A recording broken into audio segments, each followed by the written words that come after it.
Muy buenos días a todos. Me confirman entonces que me puedan escuchar bien en- Sí, y que te se estamos vea bien. escuchando y viendo la pantalla. Muchas gracias, doctora. Bueno, buenos días a todos. El día de hoy he querido traerles este tema a colación. Este es el orden del día y digamos los puntos que vamos a tocar. De una vez hablar que hay otros entidades que quedan un poco por fuera, por ejemplo, el compromiso de la retina por Coxsackie virus, chikungunya, etcétera. Como sabemos todos, pues las retinitis infecciosas son un tema bastante extenso, pero me pareció que en honor al tiempo estos son como los puntos álgidos a ver. Las retinitis virales realmente pues son enfermedades infrecuentes, pero que nosotros en nuestros sitios de práctica nos podemos topar y nos hemos topado y implican directamente compromiso por la familia Herpes viridae, que se caracterizan pues por ser virus de doble cadena de ADN y que van a tener una latencia intracelular en las células de los huéspedes, por lo que en momentos de variabilidad en el sistema inmune, pues pueden haber reactivaciones. Puntualmente nos es de interés estos virus, el virus herpes simple 1 y 2, el virus varicela zoster, el citomegalovirus y el virus Epstein-Barr. Usualmente, estos virus componen una infección en humanos ubicua y se estima que la población mundial tiene una seropositividad para alguno de esos o varios de esa familia herpes viridae entre el 60 al 100% de nosotros. Saldríamos con serología positiva. Sin embargo, lo que es el ciclo, latencia, reactivación, depende de una interacción compleja entre patógeno, sistema inmune del huésped y otros factores externos que pueden decantar la balanza hacia el desarrollo de una infección clínicamente significativa o lo contrario. Por ello, la inmunosupresión y particularmente la inmunidad mediada por células puede llevar a que estemos susceptibles de lesiones de órgano, entre ellos pues a nivel oftálmico, que se vayan a ver pues perjudicados por estos virus. Y de esta respuesta inmune depende el espectro de manifestaciones clínicas y la severidad de la misma. Por ello, digamos, a grandes rasgos se ha podido ver que lo que es necrosis retiniana aguda se puede dar en pacientes inmunocompetentes y las otras dos entidades, necrosis progresiva de la retina externa y retinitis por citomegalovirus, clásicamente clasificadas como para pacientes casi siempre inmunodeprimidos. Iniciamos entonces con la primera entidad, necrosis retiniana aguda. Por primera vez fue descrita en los años 70 en población japonesa. Se trataba o se describió como una panuveitis aguda unilateral que tenía periarteritis de vasos retinianos y desarrollaba necrosis de la retina que progresaba a desprendimiento de la misma. Luego se describió pues, que esta patología podía dar un compromiso bilateral de forma secuencial y pues, se nombró BARN por sus siglas en inglés, Bilateral Acute Retinal Necrosis. En 1994 se crean pues, los criterios diagnósticos determinados por la Sociedad Americana de Uveitis y ya vamos a ir viendo pues, qué es lo que actualmente se considera como criterio. La incidencia se ha medido en estudios hechos por ingleses en 2 casos por millón de habitantes año. Esto pues lógicamente también va a variar del país donde se mida, porque obviamente en países en desarrollo pues la tasa puede ser un poco variable. Vamos a ver que esta patología puede dar tan en inmunodeprimidos como en inmunocompetentes y desde 1982 cuando, pues, digamos, históricamente se hace análisis se describió después, pero cuando en el 82 se estaban analizando casos clínicos completamente compatibles con el cuadro que ahorita conocemos, pues ya habían estudios de histopatología y de microscopía electrónica que demostraban que los virus herpes pues eran los responsables y esto marca un punto de quiebre completo porque cambia el paradigma de una terapia única con corticoides hacia el manejo antiviral que actualmente tenemos y pues que cambió el pronóstico.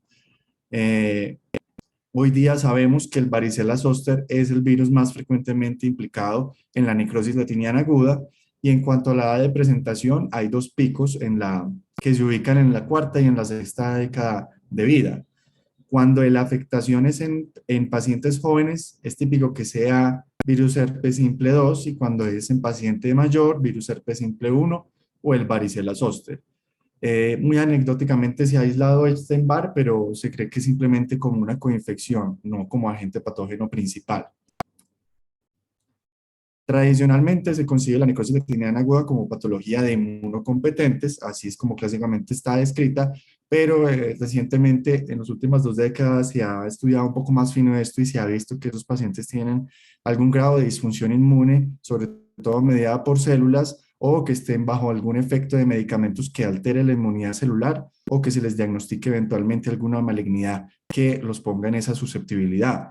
Y también se han descrito pacientes inmunocompetentes sin ninguna de las anteriores mencionadas, pero que sí tiene, digamos, una alteración inmune subclínica que pues se desenmascara con el desarrollo de esta patología. Asimismo, es importante saber que no es solo pues, de esos tipos de pacientes, sino que un paciente VIH positivo puede hacer necrosis letiniana aguda. No es lo más típico es que el VIH haga las otras dos entidades que hablaremos a continuación, pero pues es plausible. Y la mitad de estos pacientes van a tener una historia de infección herpética o incluso una infección herpética clínica activa al momento de la evaluación, por decir algo de dermatitis. Otro escenario en el que se puede desarrollar necrosis letiniana aguda es luego de inyecciones intravítreas, incluso inyecciones perioculares, y mucho más anecdótico, mucho más infrecuente que sea luego de inyecciones intravenosas o peridurales, concretamente pues hablando de corticoides.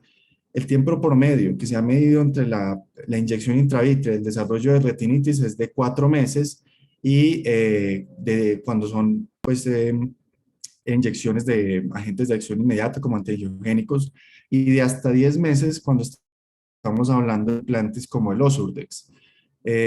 Pero se ha visto que los factores de riesgo presentes en casi la mitad de esos pacientes es que son pacientes VIH positivos o diabéticos, con una inmunosupresión sistémica, puede ser farmacológica, y que en la mayoría de las veces que se desarrolla necrosis retiniana luego de esta inyección, no es la primera, sino que es tras varias inyecciones ya habiendo sido aplicadas. Sin embargo, vemos que a la hora de la verdad es muy infrecuente que esto pase. De hecho, solo hay 2 casos de retinitis por citomegalovirus, eh, pues, que desarrolló necrosis retiniana aguda, que por sí el citomegalovirus es una cosa muy extraña que necrosis retiniana aguda, y uno con varicela zoster, que fue uno con el implante de fluocinolona, el Reticert, que no está en Colombia, y otro caso con Osurdex, que desarrolló por ARN por, por varicela zoster. A su vez, pues las inyecciones locales de corticoides, por ejemplo, corticoides subconjuntival, precipitan 3 veces más frecuencia de retinitis por citomegalovirus cuando se ha medido pues en los estudios el RR comparativo de esos pacientes con los que no. El diagnóstico, como veremos en todas las retinitis, es eminentemente clínico, por lo que nos tenemos que familiarizar con esos hallazgos, y el complemento pues con confirmación microbiológica y hallazgos de imagenología es, digamos, no tanto para hacer el diagnóstico, sino para confirmar y para hacer un monitoreo y seguimiento del caso. Los síntomas a los que el paciente puede venir refiriendo es una pérdida, una visión borrosa, generalmente más va a haber primero pérdida de campo que de agudeza visual central, porque tienen en como, bueno, sobre todo la ARN afecta el polo posterior ya de forma tardía, no de forma tan inicial, fotofobia, miodesopsias que van aumentando en tamaño y en número, y muy frecuentemente van a decirnos los pacientes que tuvieron los días antes, perdón, síntomas gripales. Y los signos que podemos encontrar son precipitados queráticos, que pueden ser granulomatosos o no, inyección ciliar, marcada reacción de la cámara anterior, hipertensión ocular, vitreitis y un patrón de vasculitis oclusiva. Entonces, en la retina puntualmente lo que se ve es una retinitis necrotizante periférica, que en más del 85% de los casos es una afectación unilateral al momento de la primera evaluación clínica, y esos infiltrados de la retina coalescen y se vuelven pues una necrosis de espesor completo, son de la periferia y empiezan a tener primero, digamos, una expansión circunferencial en la periferia y luego de eso un patrón confluyente como concéntrico, empezando ya después a expandirse hacia el polo posterior, con unos bordes bien definidos de las lesiones, del aspecto posterior de las lesiones, que se describen como bordes festoneados o como unas olas. Eh, Luego vemos que el compromiso del nervio óptico puede ser, el compromiso del nervio óptico puede ser hasta del 30 al 40%, y pues es un marcador obviamente de enfermedad severa porque casi siempre ya también está comprometiendo pues la mácula. Estos son los criterios adicionales que, digamos, son características que orientan hacia una necrosis retiniana aguda, que son que haya una necrosis pues, de la retina periférica, que sean puntos multifocales confluyentes, que haya una progresión rápida en términos de días, sobre todo cuando no se inicia terapia antiviral expedita, que primero haya una coalescencia circunferencial y luego concéntrica de esas lesiones desde la periferia, que se dé vasculopatía oclusiva con zonas pues, que se infartan por no perfusión, y que haya una marcada inflamación intraocular con vitreitis y contracción de cámara anterior, pudiendo hacer pues, compromiso de nervio óptico y situaciones asociadas como escleritis y marcado dolor ocular. Aquí podemos observar toda la retinitis periférica, todas estas zonas pues, de necrosis de la retina periférica que coalescen y forman este borde posterior así como festoneado. Y lo clásico de la necrosis retiniana aguda es que no sea hemorrágica. De hecho, es una característica que haya ausencia de hemorragias, pero a veces pues, puede darse que en los márgenes de la lesión pues, haya algo de sangrado. No es lo más típico, y si esto predomina, si es demasiado la hemorragia, nos debe hacer pensar en otra patología. En lo que va aumentando los días y si la terapia es subóptima, se va a terminar comprometiendo pues el polo posterior. Este es otro ejemplo de necrosis periférica difusa que muestra el patrón concéntrico. Miren ustedes pues que primero se van formando multicéntricas, luego multifocales, luego coalescen y luego empiezan a avanzar hacia el polo posterior. Y pues miren que, digamos, esta es una imagen más clásica porque no tiene casi nada de sangrados. Aquí el ejemplo para mostrar pues la isquemia asociada a la angiopatía obliterante. Miren toda esta zona de retinitis que se traduce en la angiografía en una zona de no perfusión, y aunque no es patognomónico, en realidad el fenotipo clínico no nos puede orientar para nada de etiología, pero clásicamente está descrito que el herpes simple 1 hace más angeitis en escarcha, en patrón de rama escarchada, y el HS2 hace vasculitis obliterante. Miren toda esta zona de vaso no perfundido. La severidad se clasifica por área y esto va a aplicar para todas las retinitis virales, donde el 25% del área de la retina se considera un punto de corte clave para el pronóstico visual. Aquellas leves son del menos del 25% y las moderadas y severas pues van a tener un pronóstico visual ya reservado. La identificación del patógeno requiere pruebas microbiológicas, por lo que les dije que no hay características clínicas que nos hagan decir que es el uno o el otro. A la hora de la verdad, esto no nos cambia en la práctica del día a día el tratamiento, porque sí va a ser como estándar, pero pues digamos que eso es más en aras de investigación, la toma, o si uno quiere pues descartar otra infección no viral. La toma de muestra intraocular puede ser de tres maneras: de humor vítreo, del vitrio, de humor acuoso, o por biopsia corioretiniana. Obviamente la del vitrio y la de la biopsia se hacen en contexto de paciente que esté yendo a vitrectomía, y actualmente la verdad es que lo que más se hace, por lo menos pues en los países donde tienen esta accesibilidad, es hacer reacción de cadena de polimerasa en humor acuoso y en humor vítreo.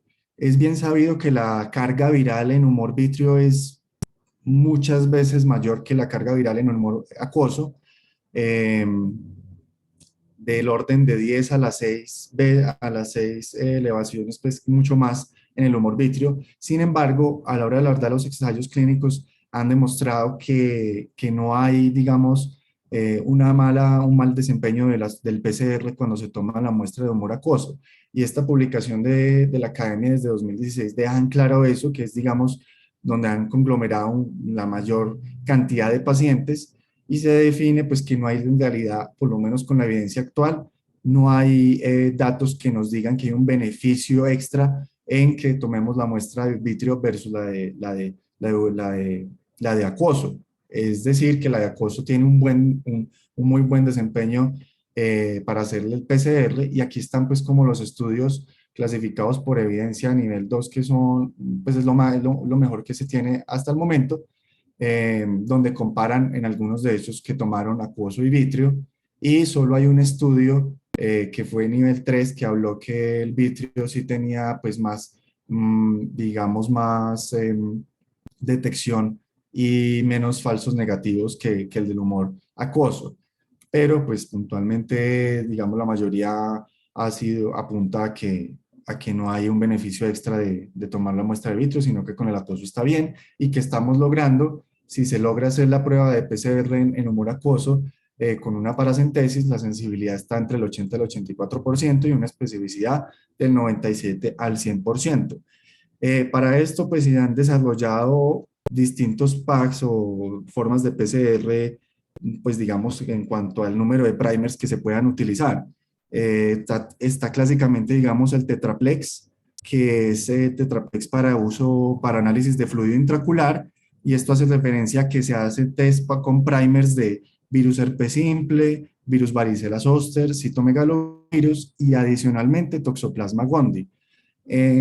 Esto es muy variable, no está, digamos, un consenso del mismo equipo de PCR en cada sitio donde, pues, lo que me refiero al número de primers que se quieran usar, pues lo hacen. Incluso, pues, esta publicación de los japoneses en 2021, en aras de investigación, ellos incluso usan un multiplex de 11 primers para 11, porque ellos querían investigar si había otro virus implicado, entonces adicionaron a toda la familia del herpes y adicionaron otros virus ahí. Pero pues a lo que hoy es que, digamos, en la práctica clínica actual, ese tetraplex es como lo recomendado en ese contexto clínico, pero pues no lo tenemos disponible, o por lo menos yo no tengo en realidad conocimiento que aquí en Colombia lo tengamos y no encontré publicaciones de eso. Bueno, además de confirmar diagnóstico, la PCR en algunos sitios está siendo utilizada para análisis seriado con fines de monitorizar actividad viral y respuesta de terapia, pero pues en realidad eso sí también tiene como más fines de investigación o no ha impactado en clínica en la práctica diaria aún. Exámenes complementarios de imágenes, la OCT pues va a tener cambios agudos como hiperreflectividad de las capas de la retina internas que se corresponden con esas lesiones blanco-amarillas que vimos, perdón, hiperreflectividad difusa de espesor completo, cuando ya es demasiado el compromiso, pues una pérdida de la arquitectura del neuroepitelio, cambios de vitreitis pueden también ser observados ahí en la OCT, engrosamiento de la coroides, líquido intra y subretiniano, y otra utilidad de la OCT es que hay características que pueden hacer diferenciar de un toxoplasma. Esto porque hay casos de necrosis retiniana aguda donde hay tanta vitreitis que se da signo del faro entre la niebla, que es clásicamente lo que le hace a uno pensar en un toxoplasma, pero a veces hay suficiente inflamación intraocular por un varicela zoster y nos haga dudar. Eh, en lo que va mejorando, digamos, 2, 3 días de terapia antirretroviral, se puede hacer la OCT y que logre coger el segmento posterior. Pues hay cosas que orientan al virus, como que el edema sea intrarretiniano con una reflectividad media, no tan alta, unas líneas verticales hiperreflectivas en capa nuclear externa y la arquitectura coroidea preservada. Si bien la coroides está engrosada, la arquitectura de coroides se conserva y no se engrosa tanto como lo hace con el toxoplasma. A su vez, pues también hay signos en OCT de que la lesión, de que la retinitis ya está haciendo ya regresión, como pues que pues básicamente empieza a haber un adelgazamiento que habla de atrofia de la retina subsecuente, y también que hablan de recaídas cuando empiezan a haber de nuevo hiperreflectividades entre los bordes, e incluso como secuelas crónicas que se desarrolle retinosquisis. Otras modalidades de imagenología, pero que menos reportadas en la literatura o digamos que no se usan tan de práctica de todos los días, está la angiografía, cuya utilidad principal es que denota bien zonas de neovascularización. A su vez, pues también empieza a haber hiperfluorescencia desde los bordes de las necrosis, hablando de una posible reactivación y pues eso contrastado con un patrón de hipoautofluorescencia en pacientes que no tienen sino cambios ya secuelares. Mientras que la verde indocianina, la angiografía verde indocianina, pues habla pues puede, digamos, lo único que agrega es que expone zonas de vasculitis subclínica un poco con bordes más periféricos a lo que la lesión clínica le deja ver. En cuanto al tratamiento, el objetivo es erradicar la infección intraocular, minimizar el daño de la retina y evitar que haya compromiso del ojo contralateral. Para ello, los antivirales van a ser el pilar y deben iniciarse de la manera más expedita posible. Históricamente se utilizó la aspirina, ya está en completo desuso porque ninguna evidencia vio ningún beneficio de esto.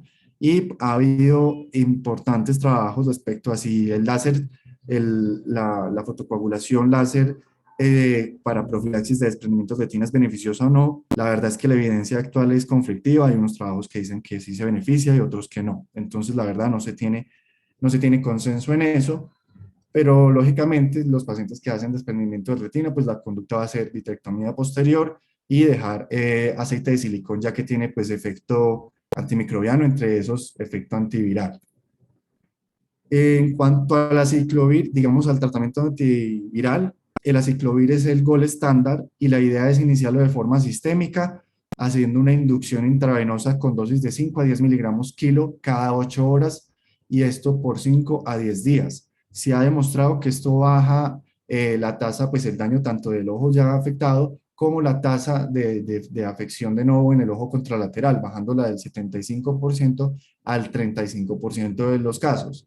Luego de esa inducción, tenemos que hacer tratamiento de mantenimiento por vía oral por lo menos 6 a 12 semanas. Ya vamos a ver que eso se extendió actualmente, a pesar que en teoría la dosis inhibitoria media no se lograría por vía oral a nivel de vitrio, pero pues clínicamente sí se ha visto importante pues repercusión.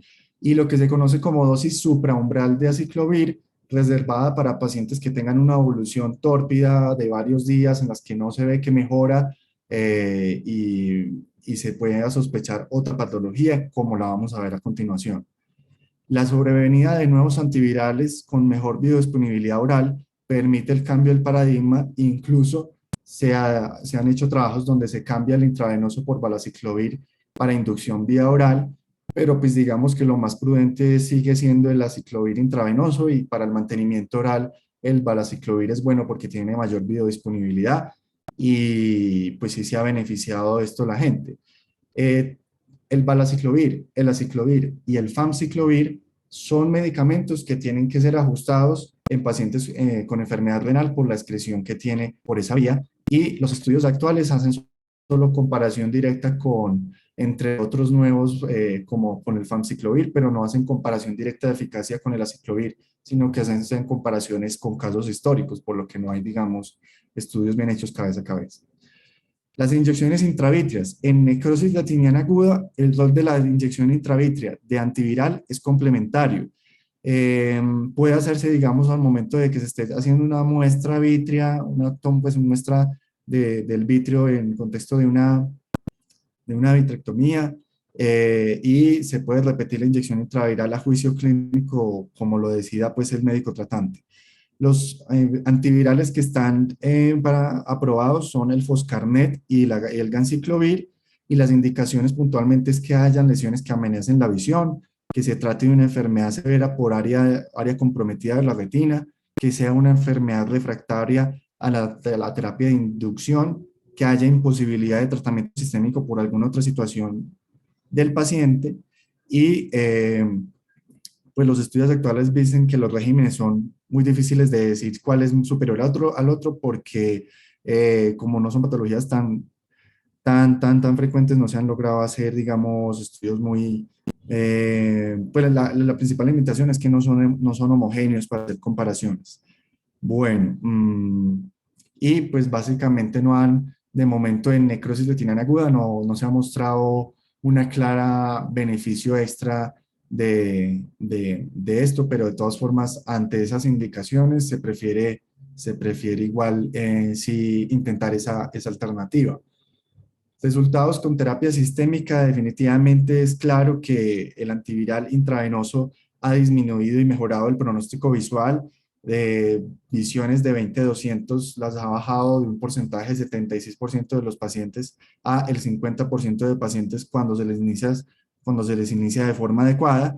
Y también el momento en el que se inicia. Aquellos que están con una terapia que se inicia temprano pueden quedar pues con visiones, pues digamos los que tienen visiones al ingreso, que es un factor pronóstico de 20, de 20, 50, 20, 100, un tercio de esos pacientes la sostiene si tiene la terapia muy atrasada, versus dos tercios de pacientes puede mantener esa agudeza visual si se le inicia bien rápido y obviamente también va a depender de que el paciente pues consulte rápido desde el inicio de la clínica. Sin embargo, sigue habiendo una tasa importante de pérdida de visual severa en estos pacientes y esto la mitad de las veces está causado por desprendimiento de la retina y en una menor proporción por neuropatía óptica, atrofia óptica secular, que hagan tisis bulbi, que hacen cicatrices maculares, catarata o glaucoma. El 75% de los pacientes hace un desprendimiento de retina a los 2 meses. No es el momento no al momento en el que uno lo examina al principio, pero sí en esos primeros 2 meses. Y la mayoría de casos se da por un mecanismo de tracción vítrea que forma un desgarro y justo en una zona de retina pues necrótica y se facilita pues el desarrollo de desprendimientos legmatógenos grandes que progresan muy rápidamente. Si se va a utilizar láser, bloqueo láser, se recomienda hacerlo en las primeras 6 semanas desde el diagnóstico para permitir pues, que haga algo de adhesión corioretiniana a esa cicatriz y que pueda bloquear algo. Como ya dije, pues los estudios no son concluyentes, pero pues se sigue pues haciendo en aras de que no hay otras alternativas de momento. La vitrectomía temprana puede disminuir la tasa de desprendimientos. Una vez ya está el desprendimiento, pues obviamente entre más se retrase va a ser peor y vamos a ver adelante otro tipo de abordaje que había antes, pero ya se descartó.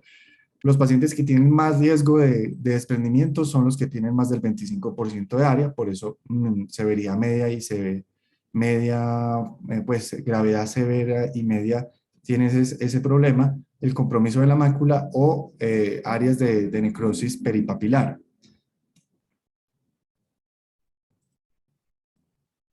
Bueno, aquí en una época se pensaba o se intentó abordar la pregunta de si hacer vitrectomía antes de desprendimiento de retina, digamos, previendo que la retinitis era grave y que casi seguro se iba a desprender, ¿por qué no hacerle una vitrectomía antes de que se desprenda? Con la teoría de que el procedimiento iba a permitir el retiro de mediadores inflamatorios, liberar las tracciones vítreas y que permitiría una mejor aplicación del endoláser para demarcar retina necrótica. El estudio más grande que se ha hecho es 104 ojos con necrosis retiniana aguda, de los cuales 48 les hicieron vitrectomía posterior previo al desprendimiento. Eh, Eran con agudeza visual muy similar entre los de observación, el grupo de observación y el grupo de vitrectomizado. No se vio ningún beneficio extra en los vitrectomizados, incluso se vio que se desprendía más la retina en aquellos que tuvieron cirugía antes de que se les desprendiera la retina, por lo cual, pues esto ya quedó resuelto y no se hace. El uso de los corticoides a nivel tópico, aunque se entiende que la biodisponibilidad para uveitis posterior de un corticoide tópico no es suficientemente buena, puede disminuir la vitreitis anterior y puede mejorar ante el evento de un edema macular quístico. Las indicaciones de corticoide sistémico es cuando hay lesión que amenace la visión, cuando hay desprendimiento seroso o cuando hay una vitreitis severa. El uso, pues obviamente, concomitante de ese de corticoide sistémico en una uveitis infecciosa hace mandatorio que tenga un cubrimiento antimicrobiano amplio con gram positivos, gram negativos y anaerobios. Y en el caso de las necrosis betinianas agudas, esos corticoides sistémicos casi siempre se van a terminar utilizando porque son cuadros donde hay bastante inflamación intraocular. Este es un cuadro que me parece muy útil tenerlo siempre a la mano. Básicamente son los distintos esquemas de antivirales. Como ya vemos, el aciclovir es lo que más usualmente se va a utilizar. Estas son las dosis de las que les hablé, posibles efectos adversos y lo que tiene que tener ese paciente de seguimiento, que es un cuadro hemático completo, urea y creatinina y pruebas hepáticas. ¿Cómo prevenir daño contralateral? La verdad es que los datos son empíricos y son limitados para recomendar o para decir si hay algún antiviral que previene más que el otro ojo sea afectado. Se ha demostrado pues que cuando se hace terapia intravenosa con una buena terapia vía oral de mantenimiento, la tasa de riesgo de que el otro ojo haga retinitis es mucho menor y sobre todo se vio que 14 semanas era un punto de corte en el cual se bajaba esa tasa. Aquellos cuya terapia de mantenimiento con antiviral vía oral era menos de 14 semanas tenían mucho más riesgo de desarrollar en el otro ojo versus los que se iban por más de 14 semanas, por lo que ese aciclovir 800 miligramos cada 8 debemos asegurarlo por lo menos esas 14 semanas después de la inducción intravenosa. Y pues saber y decirle al paciente que una retinitis contralateral o una recidiva puede pasar incluso décadas después del evento original. Bueno, segunda entidad que vamos a abordar es la necrosis progresiva de la retina externa. Se describe en 1990 como una retinitis necrotizante en pacientes VIH positivos, con diferencias clínicas a la necrosis retiniana que acabamos de abordar. Se cree que representa básicamente como la misma patología o la misma infección, pero un espectro clínico, un fenotipo clínico distinto por la modulación del sistema inmune de ese paciente. O sea, son pacientes con un sistema inmune mucho, pues, peor y van a tener, por eso van a tener distintas manifestaciones. Entonces, típicamente son de inmunosuprimidos severos.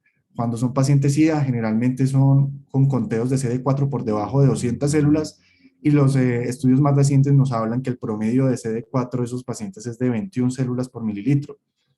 Pero pues también se pueden dar en pacientes VIH negativos que tengan una inmunosupresión, digamos, por una, por un contexto de trasplante de órgano sólido, de médula ósea, cualquier otra situación, o una patología autoinmune.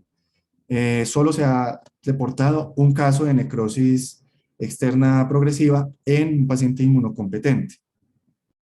El agente etiológico sigue siendo lo más frecuente el virus de varicela zoster, pero también es posible que esté el virus herpes simple, donde el 1 es más frecuente, y el citomegalovirus en 3,5% de los casos. El resto de porcentaje, pues no ha sido esclarecido, no ha sido determinado en los estudios.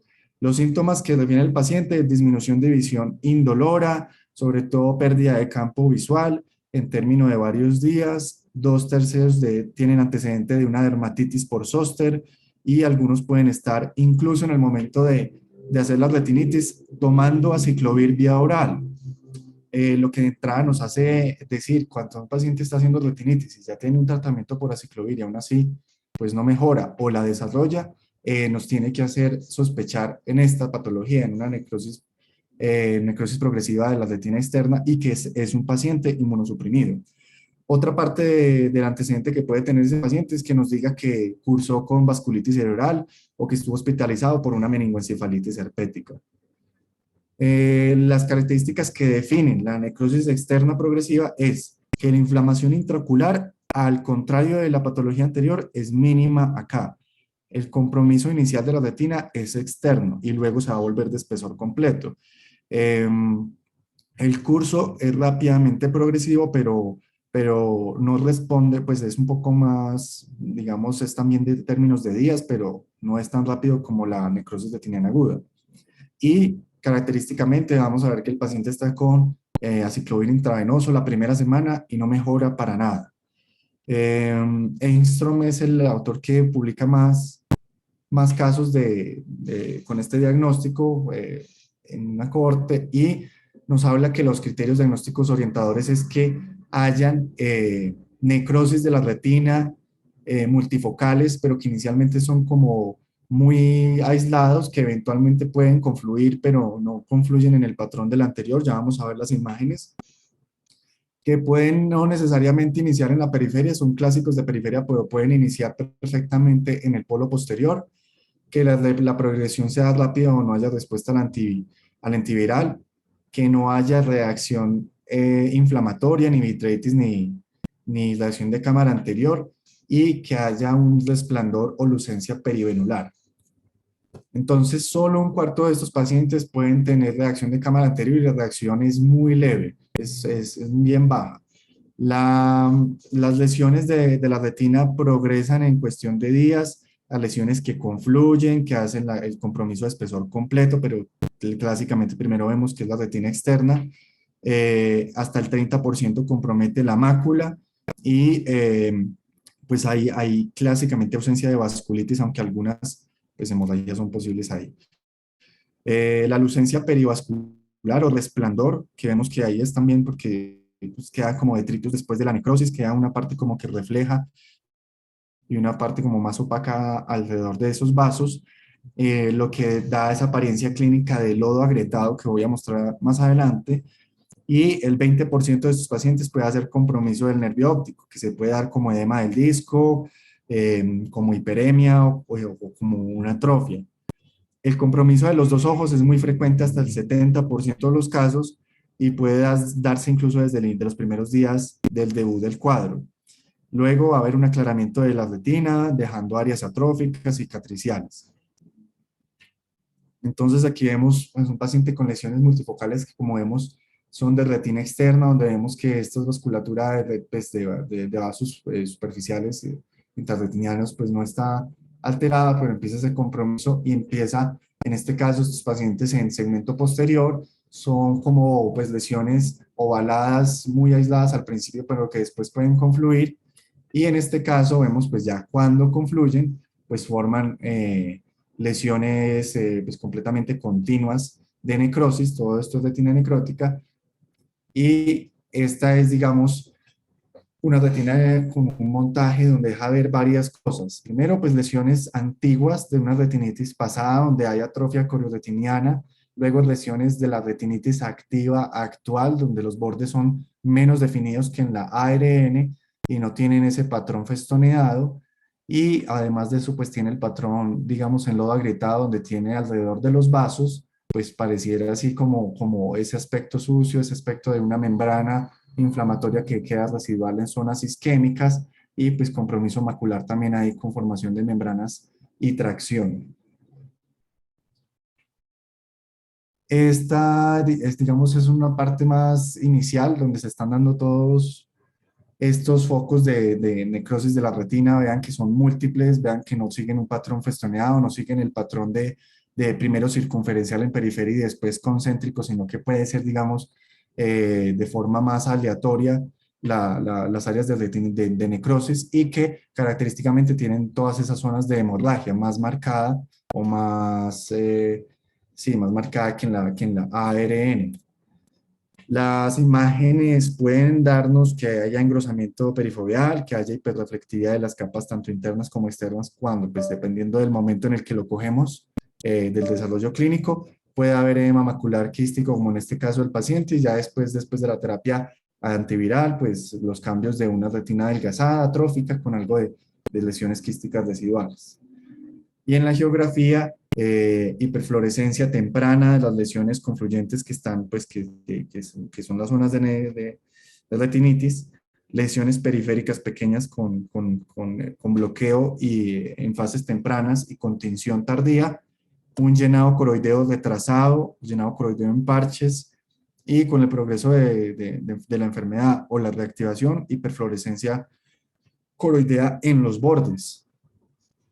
El tratamiento requiere terapia antiviral agresiva y rápida, y correlacionar rápidamente el estatus de inmunosupresión de ese paciente, lo que implica en la mayoría de casos que empiecen terapia antirretroviral, porque muchos pues van a ser VIH positivos.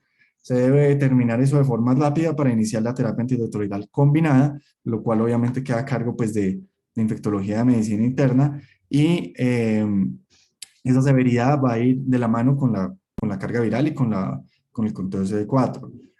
Eh, pacientes, bueno, pero inicialmente, digamos, si son VIH negativos, el gol estándar es ganciclovir intravenoso, que se puede seguir con mantenimiento vía oral de Foscarnet y que en este caso si lleva casi siempre, o por lo menos la, la pauta actual es que siempre lleve también la inyección intravítrea de antiviral. Entonces aquí ya no es como la patología anterior donde se tiene que juzgar clínicamente, sino que en esta casi siempre está, ya la literatura habla de entrar con sistémico, intravenoso e iniciarle inyecciones.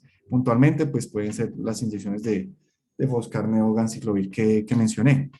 Si hay alguna contraindicación para ganciclovir, la otra opción es Cidofovir, pero pues no es como tan, pues digamos es un poco más peligroso y sobre todo por la parte renal, entonces pues eso sí, no, pues casi siempre infectología lo tiene que iniciar.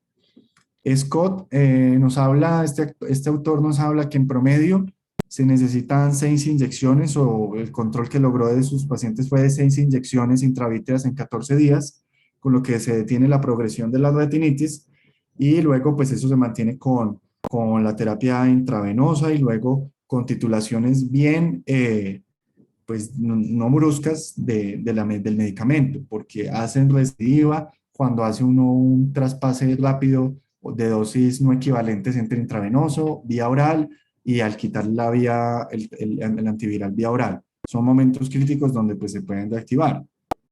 Y el paciente queda en controles de por vida aun cuando recupere su conteo de CD4 o reumatología diga que su sistema inmune está bien, siempre queda pues valoración con oftalmología de por vida. El desprendimiento de retina en pacientes con necrosis progresiva externa va a pasar en el 70% de los casos, generalmente se dan las primeras 4 semanas, tiende a ser de mecanismo reumatógeno y progresa muy rápidamente a un desprendimiento total. Tampoco hay evidencia del láser acá sobre sí o no, pues concluyente. Y la conducta pues va ya desprendida, lo mismo, vitrectomía y aceite de silicón, lográndose éxito anatómico pero no funcional. El pronóstico previo a los antivirales, históricamente la necrosis progresiva pues era un pronóstico lúgubre, dos de cada 3 pacientes quedaban en NPL a las pocas semanas. Con los antivirales eso se ha bajado a una tercera parte cuando todo se da de forma ideal, que el paciente consulta rápido y se inicia la terapia intravenosa e intravítrea rápido, el promedio de visión que se logra está entre 20/80 y 20/100, por lo que sí, pues hace harta diferencia que lo reconozcamos rápido, ojalá pues venga rápido el paciente. Tercero, hablamos de retinitis por citomegalovirus, una patología que antes de la terapia antirretroviral de alta acción, pues era mucho más prevalente, y no solo eso, sino que cuando se daba, digamos, era la infección oportunista ocular más frecuente en pacientes VIH y estos pacientes tenían una mortalidad muy alta. Cuando hacían ya esta infección por citomegalovirus, la mayoría de esos pacientes morían los primeros 6 meses. Actualmente, con la terapia antirretroviral ha bajado mucho la frecuencia de estas retinitis y cuando esto se sucede, cuando esto se da, tenemos que recordar que puede este paciente estar cursando con otra cosa, por lo que tiene que ser hospitalizado. Puede estar cursando no solo con la retinitis, sino con neumonía, infección gastrointestinal, hepatitis o incluso una encefalitis. Pero también hay otra población, no solo VIH, que pueden hacer retinitis por citomegalovirus, sino también neonatos, pacientes con inmunosupresión por trasplantes y pacientes oncológicos. Para el diagnóstico es netamente clínico, lo mismo que las anteriores. Es más, el patrón clínico es muy variable, pueden hacer muchas características clínicas distintas, pero para describir el cuadro clínico es de una necrosis de espesor completo que va progresando de periferia hasta el polo posterior. Clínicamente se observa retinitis en el llamado patrón en incendio forestal. Hay un compromiso vascular que afecta en forma de envainamiento de los vasos, hemorragias retinianas marcadas, retina necrótica luego de la resolución de esas hemorragias, una mínima reacción inflamatoria intraocular y pues finalmente el compromiso del polo posterior. Los criterios diagnósticos orientadores son que sea un paciente inmunosuprimido severo, que de entrada haga una retinitis bilateral en el momento en el primer momento de evaluación, que empiece la necrosis de la parte de la periferia, que la reacción inflamatoria sea mínima y sobre todo una periflebitis oclusiva. La progresión es mucho más lenta que las otras dos patologías.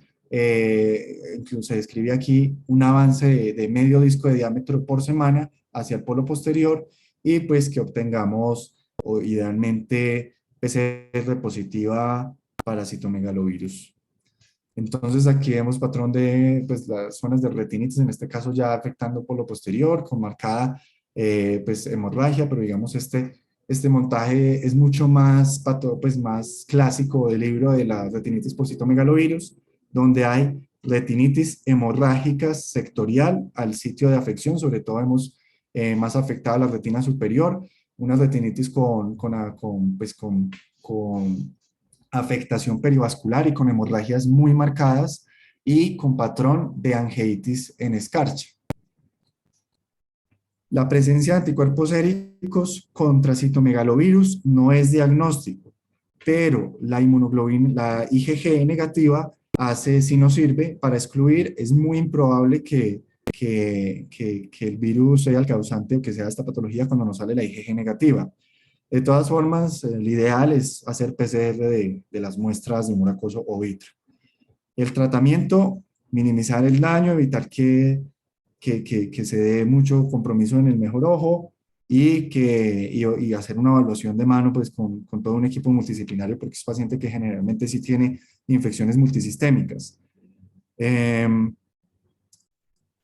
También es más difícil cuando el paciente es VIH negativo, porque nos habla que nos toca a nosotros evaluar si tiene una situación de inmunosupresión local. Por ejemplo, si el paciente tiene o se le aplicó por alguna otra razón corticoide, ya sea subconjuntival o ya sea un implante intravítreco por alguna otra situación, y definirlo como en una inmunosupresión local o, en el caso contrario, una inmunosupresión sistémica en paciente VIH negativo por cualquier otra causa, trasplante o malignidad. La terapia va a incluir entonces antiviral intravenoso, que para el caso del citomegalovirus, el antiviral es ganciclovir intravenoso, y la otra opción es el valganciclovir, que se puede dar vía oral y tiene una biodisponibilidad pues, comparable. Hay casos refractarios a estos antivirales y esos pues van a tener que verse si se pasan a foscarnet como primera opción y como última opción cidofovir porque pues es muy nefrotóxico. La terapia intravítrea sí se va a iniciar desde el principio con foscarnet o con ganciclovir y se va, pues el tipo el número de inyecciones según juicio clínico.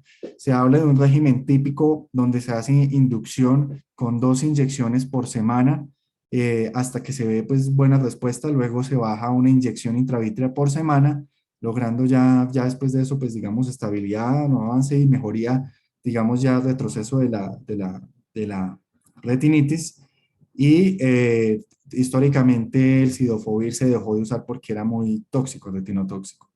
En pacientes con VIH la terapia se puede descontinuar únicamente, la terapia antiviral cuando yo la pasamos a vía oral se debe descontinuar únicamente cuando lleve por lo menos 6 meses manteniéndose CD4 por encima de 100.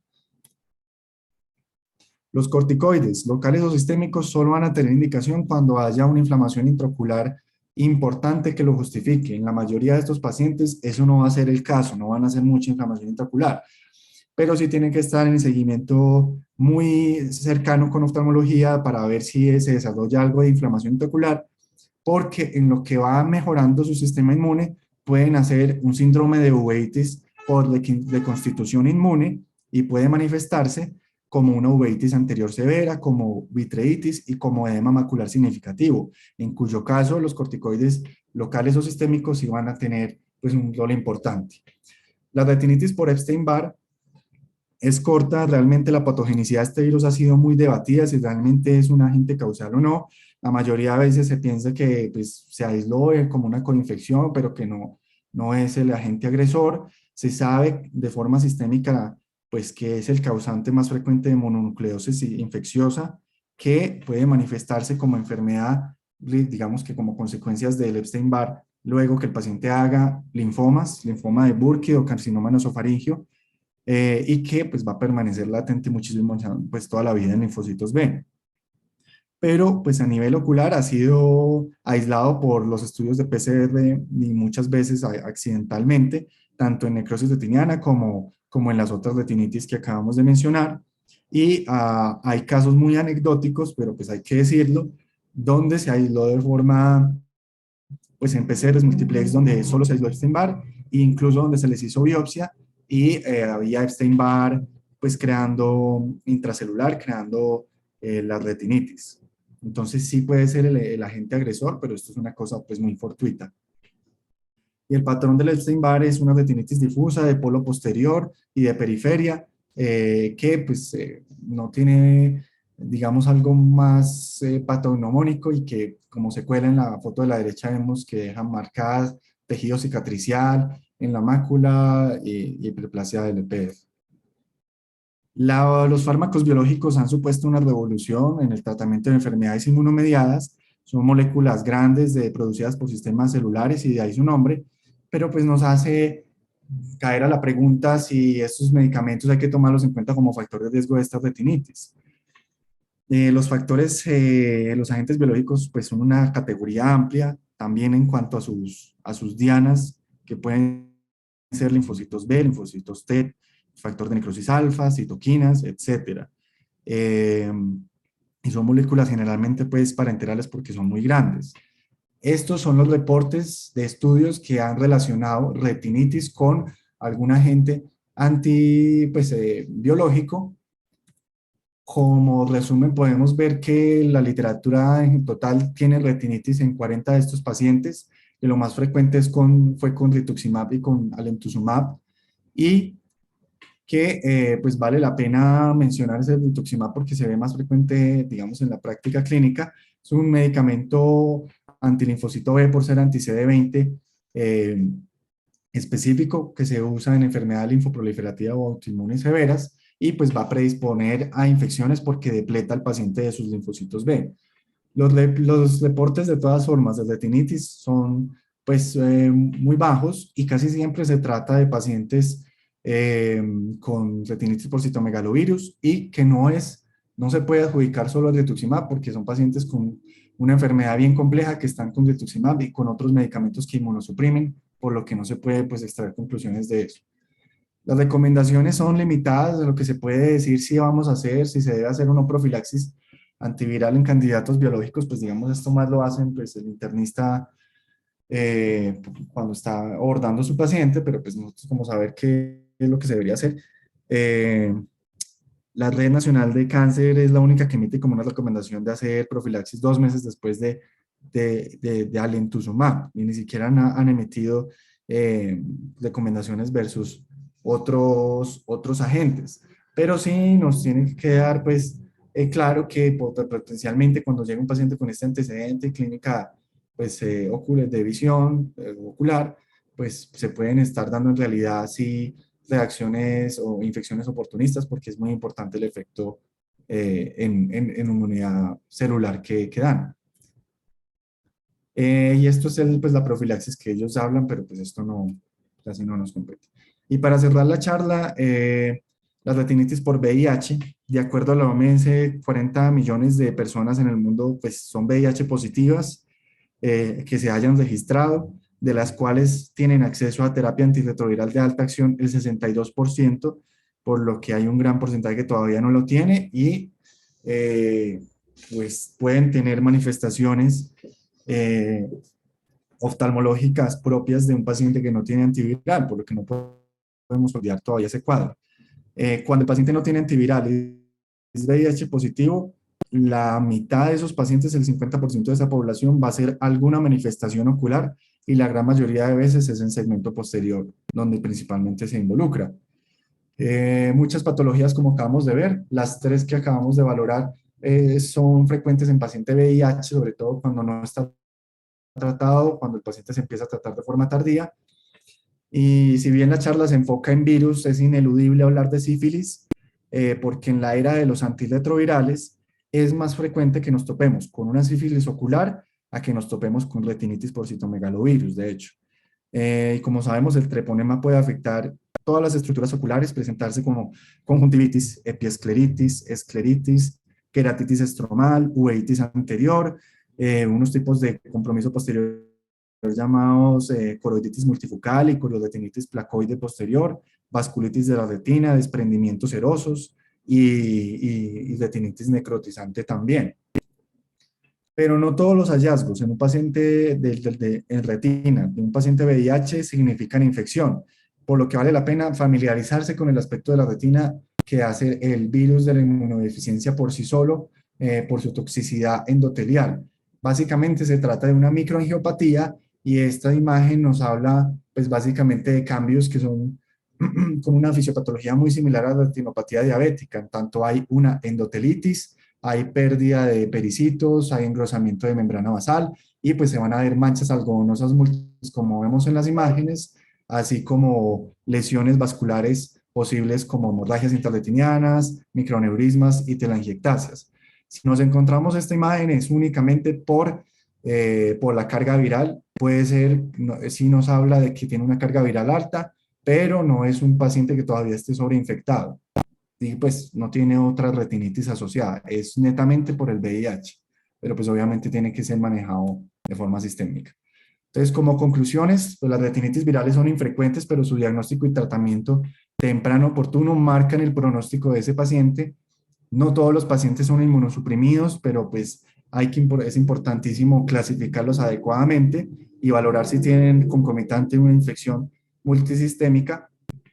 El virus sirpe simple y el virus varicela zoster tienen como tratamiento el aciclovir y el citomegalovirus el ganciclovir o valganciclovir.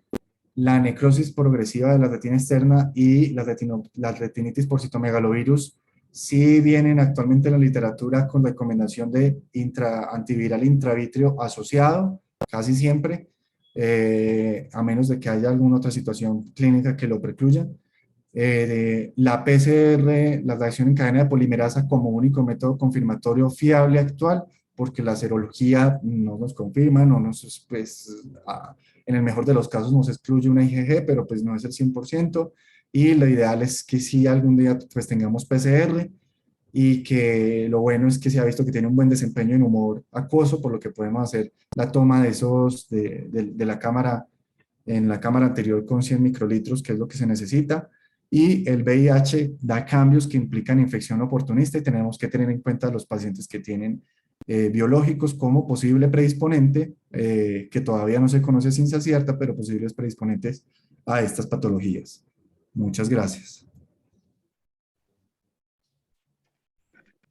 Gracias, Daniel. Sí, pues una revisión bastante completa de este tipo de patología que no es sencilla para el médico oftalmólogo no retinólogo, ¿no? La evaluación clínica a veces le cuesta a uno diferenciar algunas características, pero me gustaría que el doctor Quijano nos diera algunos tips de acuerdo con su experiencia en este tipo de alteraciones que no son fáciles de evaluar muchas veces y pues claro, los exámenes complementarios nos ayudan, pero como no nos enfrentamos tan frecuentemente con ellos, no tenemos como un patrón clínico sobre todo diferencial.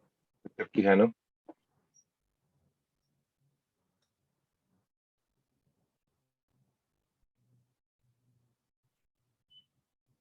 Doctor Quijano.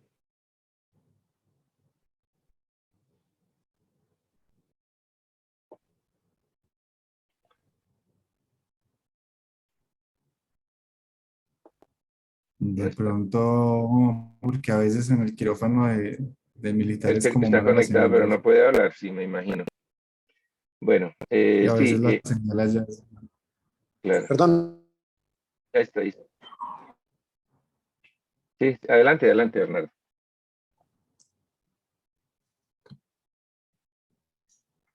Adelante.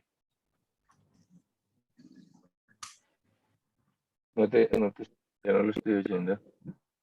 Sí, sí, sí me escucha, doctor. Ahí sí, ahí sí. Ahora sí, Dale. doctor. Sí, bueno. Saliendo de, Regular. No. No se escucha. de mi experiencia, porque creo que la revisión es completa en el sentido de lo que se puede, de lo que se puede lograr con los pocos casos que se consiguen. En la necrosis retinal aguda, uno tiene que tener la habilidad para sospecharla siempre, no esperarse el paciente típico. Yo tuve una niña de 13 años con una infección por un herpes simple que llegó con una panuveitis severísima. Le habían iniciado esteroides de estudio por reumatología. Y la ecografía mostró en un cuadro de un día un desprendimiento de hernia cuando la llevamos a cirugía ese mismo día y se le hizo PCR. La necrosis era muy extensa, comprometía la mácula. Ella quedó en una visión de movimiento de manos y se dejó silicón. Yo la única, digamos que la única cosa en la que no estaría de acuerdo con las revisiones en la viabilidad de la vitrectomía. Me parece que poder ingresar al segmento posterior del ojo, especialmente en la necrosis retinal aguda que viene con uveitis, usualmente uveitis severas, eh, da otro panorama. A veces puede que no esté desprendida la retina, pero la necrosis se está corriendo. El poder dejar silicón, el hacer láser puede limitar la progresión de la necrosis. Así que me parece que poder ingresar el ojo poder ingresar al segmento posterior da otro panorama. En cuanto a la necrosis externa progresiva, pues digamos que a diferencia de la necrosis retinal aguda, en donde uno tiene que imaginársela porque el paciente, se trata de pacientes que no están inmunoscomprometidos, en la necrosis retinal, en la necrosis externa, pues la sospecha sí es muy alta. Son pacientes usualmente con VIH, en anergia. La respuesta del ojo es muy pobre, la respuesta inflamatoria es muy pobre, pero las lesiones en la retina pues no dejan dudas de que se trata de un cuadro que está progresando de necrosis. Así que pues digamos que me parece que el diagnóstico obviamente toca sospecharlo, pero es más fácil para hacer.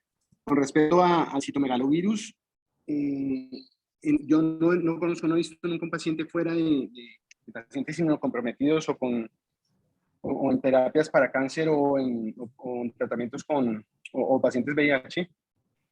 El cuadro tiene tres formas de presentarse, así que digamos que uno, en el contexto de un paciente con recuento linfocitario bajo, con VIH, pues tiene que sospecharlo, tiene que estar pendiente, obviamente, de la progresión, de que el cuadro pueda afectar el otro ojo también y poder iniciar lo más rápido posible el tratamiento. Básicamente eso no he visto pacientes con necrosis asociadas con terapias biológicas. Digamos que no, lo que he visto a veces que emiten pacientes por disminución de visión, no he visto ninguno de estos pacientes con ningún tipo de necrosis. Entonces, es básicamente los comentarios que tenía que hacer. Como le digo, gracias Daniel por traer el tema, me parece que es importante por lo menos conocerlo para poderlo sospechar. Muchas Sí, gracias, gracias, doctor. Bernardo. ¿El doctor Fra, alguna experiencia, alguna diferencial en imágenes con este tipo de retinitis virales y de otro tipo? ¿Tienen algún patrón específico o que lo No, pueda hacernos sospechar? la verdad que no tengo experiencia. Pues los casos en San Ignacio tal vez veíamos algunos casos de este tipo de patología, pero casi siempre eran pacientes inmunosuprimidos y VIH, pero no que podamos hablar de patrones específicos y esto no.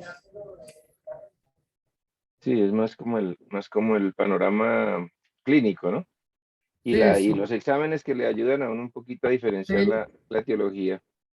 sí, sí, desafortunadamente pues la frecuencia no es muy alta y tampoco existe una experiencia clínica como para ponerle apellido.